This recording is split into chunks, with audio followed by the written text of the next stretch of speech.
নৈহাটিতে জাতীয়তাবাদী যুব সমাজের উদ্যোগে প্রতিবাদ মিছিল। রবিবার বিকেলে নৈহাটি বিধানসভা জাতীয়তাবাদী যুব নাগরিক সমাজের উদ্যোগে সাম্প্রতিক কালে ছাত্র আন্দোলনের নামে দেশ বিরোধী ও রাষ্ট্র অবমাননাকর কার্যকলাপের বিরুদ্ধে স্নো হোয়াইট মোড় থেকে গুরুর ফাড়ি মোড় পর্যন্ত জাতীয় পতাকা নিয়ে মিছিল আয়োজিত হয়। এই প্রতিবাদ মিছিলে উপস্থিত ছিলেন নৈহাটির বিধায়ক সুমিত্র চট্টোপাধ্যায়, রাজ্য বিজেপির মহিলা মোর্চার সভানেত্রী ফাল্গুনী পাত্র, ব্যারাকপুর সাংগঠনিক জেলা বিজেপির সাধারণ সম্পাদক রূপক মিত্র, রাজ্য যুব মোর্চার সভাপতি উত্তম অধিকারী, এছাড়াও ব্যারাকপুর সাংগঠনিক জেলা বিজেপির যুব মোর্চার সভাপতি বিশাল জয়সওয়াল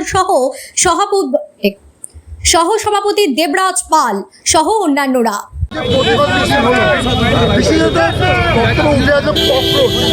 ককরোচ নামে যে দলটি আত্মপ্রকাশ করেছে তার কিন্তু বিরুদ্ধেই কিন্তু আজকে আন্দোলন। কি বলবেন আজকে? আমাদের ঘরে যে ককরোচ থাকলে কি করি আমরা তাদেরকে মেরে ফেলি। দেখ, আজকের দিনে দাঁড়িয়ে ককরোচ যেভাবে ভারতবর্ষকে যেভাবে কালোমিত করছে এবং আমাদের প্রধানমন্ত্রীকে কালোমিত করেছে, তো তারই প্রতিবাদে আমাদের এই আজকে পদযাত্রা। এই ককরোচকে তাড়ানোর জন্য বেগুন স্প্রে কি বলবেন? অবশ্যই বেগুন স্প্রে তো না করলে তো ককরোচ মরবে না, ককরোচকে তো মারতেই হবে না। এই আন্দোলন কি আপনাদের জারি থাকবে?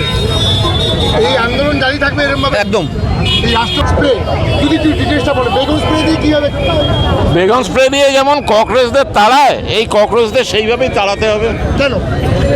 আরে এরা তো নষ্ট করছে, এরা সমাজ ব্যবস্থা নষ্ট করছে, এরা ছাত্রদের ভবিষ্যৎ নষ্ট করছে, তাই জন্য তাদের তাড়ানো উচিত। যারা সমাজের উন্নয়ন নষ্ট করছে তাদের তাড়াবেন না।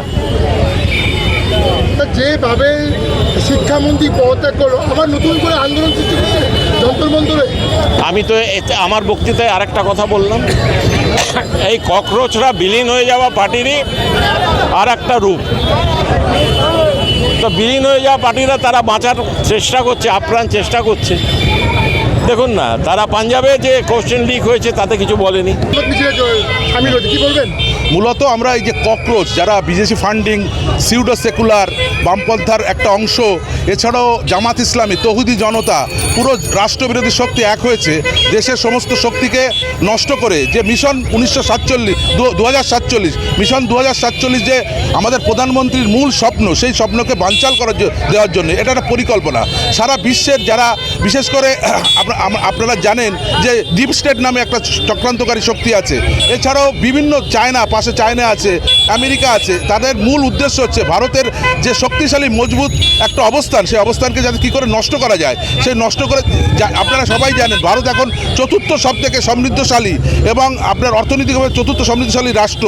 সেই রাষ্ট্র ব্যবস্থা কী করে ভেঙে দিয়ে একটা অস্থির অবস্থা তৈরি করা যায়, সেই ব্যবস্থা করার জন্যে তারা এই পরিকল্পিত একটা প্ল্যান করেছিল। সেই